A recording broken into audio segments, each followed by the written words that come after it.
Hello, and welcome back to the Princess K Talk Show. Your host, Princess Kingsman. So we are still on. We're still talking about the 7 tricks the enemy uses to distract us from what we want to do to keep us less focused. So a couple of days ago, I spoke about detractors and how you can find detractors at work, um, on your personal social ground.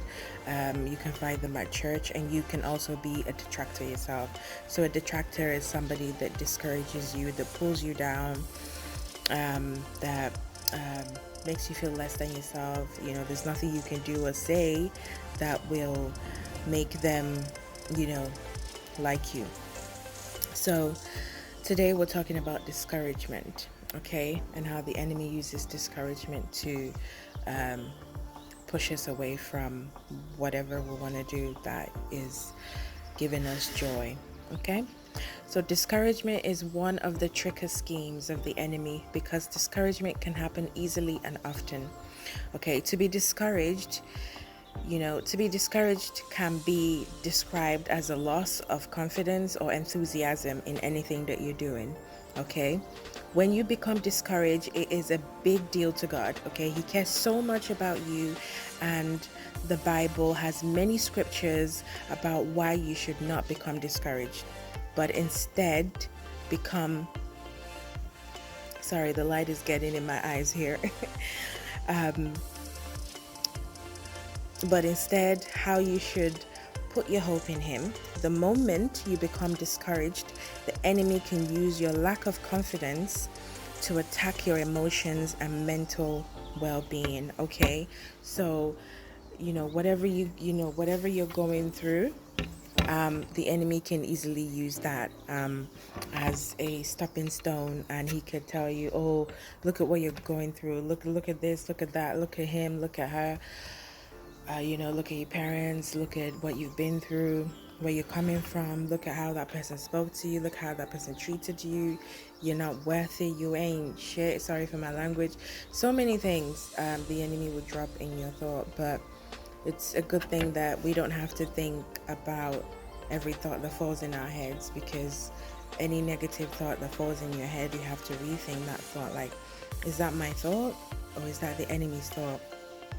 And it's very good that when you wake up in the morning, try and just get yourself in the right frame of mind. You do what you love. Those that are not Christians, you could you could you know go for an exercise, do what makes you do, invest in yourself, love you, do things that that will help you for the rest of the day and put you in the right frame of mind and in the right mood. Because the thing is, the enemy comes for you first thing in the morning. When you wake up and you open your eyes, before you get down from your bed, he comes for your mind straight away. And if he doesn't try to do that, he'll try and do it for the rest of the day.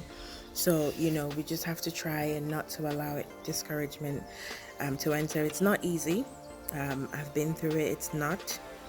It takes great practice, and you are gonna fail a lot before you start winning. That's the way. That's the way our body system is. That's the way our mind is, because we have to do things repeatedly in order to get used to them. Okay. So when you become discouraged, right? Oh, sorry, I've read that part before. So when you become discouraged, God doesn't like it, because His whole word um, in the Bible just talks about discouragement, and so many things can discourage you. Your wife could discourage you, your husband could discourage you, your children could discourage you, your parents could discourage you, your friends could discourage you, your work colleagues can discourage you. Anybody can discourage you. But the most important thing is that you realize that discouragement and then you nip it in the bud. When you nip it in the bud, you're like, nah, this is discouragement trying to set in. This is the enemy. I just have to pray. It helps me a lot. If I can't control my emotions at a certain time, I just pray, because there's nothing I feel that I could do to stop it, because I've personally tried everything I could possibly do. But when I realized that it's all coming at me too much, I just let go and pray. And it depends. I pray for 30 minutes, 20 minutes, 1 hour. But after doing that, I feel a whole lot better, I can tell you. And I can do this throughout the day. And it helps a lot. I can tell you that because I am doing it. It helps. Everybody's going through something. And I'm just here to tell you that you're not alone. You are not alone. If you know what people are going through all over the world, even in marriage, in relationships, in family life, people are going through a lot. Not just in the United Kingdom, we're talking about America, we're talking about the whole world as a whole. Nobody has it easy in life. Life is not fair on anybody, because it says in the word that the rain falls on the just and the unjust. So you're not alone. You're not the only one going through it. But the good thing is that God says in his word that when you pass through fire, I will not let it set you ablaze. When you pass through the waters, you will not drown. When you pass through the storm, I will not allow it to overcome you. So God is aware that you do go through things, that, there will be tribulations in this world. Just because you're a Christian or you're a good person doesn't mean you're not gonna get hurt, or people are not gonna be cruel, or you're not gonna encounter evil people. That's the world we live in. It's a dog-eat-dog world. But let me tell you something. When you have Christ, when you have God, I can tell you, it makes it a little bit easier. Doesn't make it easy, it makes it easier. And it's only some parts. So you just have to try your best and try and be strong every day in the Lord, because he's the only one that can give you strength. You can't do it by yourself. I have tried, it doesn't work. Just lean on God, because he truly does help you. Okay, and you will succeed.